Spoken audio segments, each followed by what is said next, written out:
There are three demands of silver that will drive silver to untold heights over the next decade. These demands will rise dramatically just as it becomes apparent the supply of silver becomes scarce. The confluence of these two forces will destroy the quadrillion-dollar empire of lies and the current debt war paradigm. I will show that these three demands occur at various stages, and the final stage is being set for the most dramatic rise in price we have ever seen.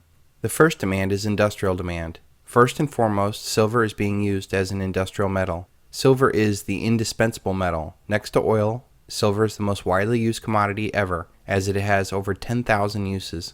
As technology progresses and expands, silver's usefulness will explode even further.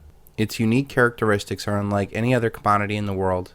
It is the most reflective of all metals, the greatest conductor of both heat and electricity, strongly resists corrosion and oxidation, second most malleable and ductile metal next to gold, and it has recently been discovered to be a very effective antimicrobial and bacterial metal, and is now even being used in the war against cancer. Silver is generally used in small quantities, and its unique characteristics make it irreplaceable. This makes its price inelastic. All commodities have a self-correcting price mechanism except for silver. If a commodity's price rises too high, demand drops off as people seek substitutes, or supply rises to meet demand, thus lowering the price. This mechanism does not exist with silver. Silver is typically used in very small quantities in high-tech components, and there is no substitute for it, so manufacturers and customers will absorb any price increase silver provides. The industrial demand has been the primary demand of silver over the past decades. Silver users try to keep the real physical price of silver low. When coupled with the drawdown of billions of ounces of silver stockpiles over the years, this has been relatively an easy task. The industrial demand of silver is physical, but we will see that the industrial participants want to keep the silver price low so as to make more money on their value-added goods. This demand is growing and inelastic to price, which provides a very strong base for the next demand to put some more fuel on the fire. The next demand is the growing investment demand. This demand has almost been dead for the past generation of investors. This demand has a Jekyll and Hyde component to it.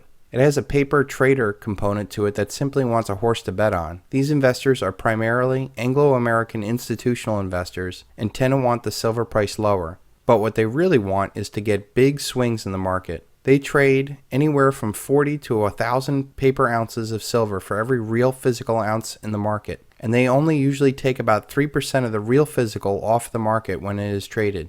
This institutional demand is still in its early stages and seems content in the paper chase of the trader market. This institutional demand is set to grow not only in acceptance, but in worldwide audience and finally in physical metal. Institutions seem to follow the leader, and when it becomes apparent that silver is up 20% a year while the stock market is flat, it won't take long for these sharks to smell blood in the water, and they'll want more exposure to silver and other commodities. At first they'll play the paper market, but soon they will want the real thing. Foreign institutional investment demand is quite different than our institutional investment demand. They don't seem interested in playing the paper chase, and they want real physical silver. They seem intent on dumping dollars for real assets. The opening of the Hong Kong Mercantile Exchange is a good example of this. During the last bull run of silver in the 80s, only Western nations participated in that market. Since then, there is 10 to 20 times more capital in the world. There are 50% more people living in the world today, and now all of the world can participate in this silver bull run. China, India, and Russia are leading the charge to buy more and more precious metals. There are a lot of potentially useless dollars floating around the world, and they want real tangible assets in return.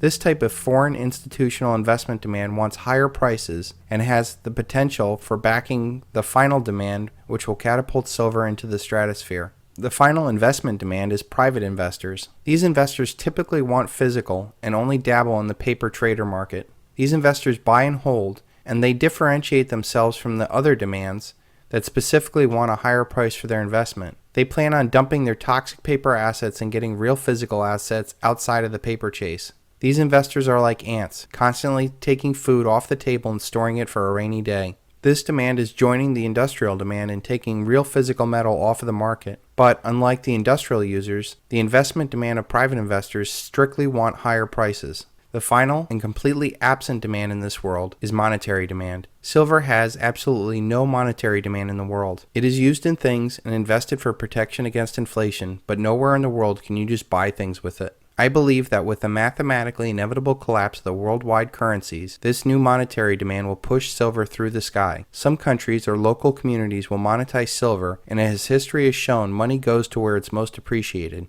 All of humanity will be crying out for real money as they try to recover from the fiat something-for-nothing dream. This third and final demand, of monetary demand, is insatiable, as no one can ever have too much money. We have seen that industrial demand has been the driving force behind the silver market for decades. This demand wants cheap silver so as to make more money on their finished goods. This combination of cheap prices and more uses has pushed silver inventories to the brink, which attracts the next demand. Institutional investment is just now starting to catch up with a decade of silver outperforming almost every paper market. The dominant Anglo-American investment demand has primarily wanted lower silver prices as to not take away too much power from their paper money illusion, but they really want a paper asset to bet on. The final two investment demands are just now starting to take over the market. They want higher silver prices and primarily want physical silver. These investors are surrounding the elite and will eventually take control of the entire silver market. Finally, we have the monetary demand that only wants physical and only wants higher purchasing power.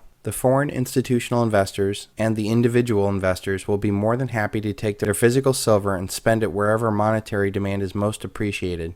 This will not happen until after the mathematically inevitable collapse of the world's fiat currencies. Until then, it has been a great investment, and based off of what we've seen here, the final monetary demand will push silver much, much higher.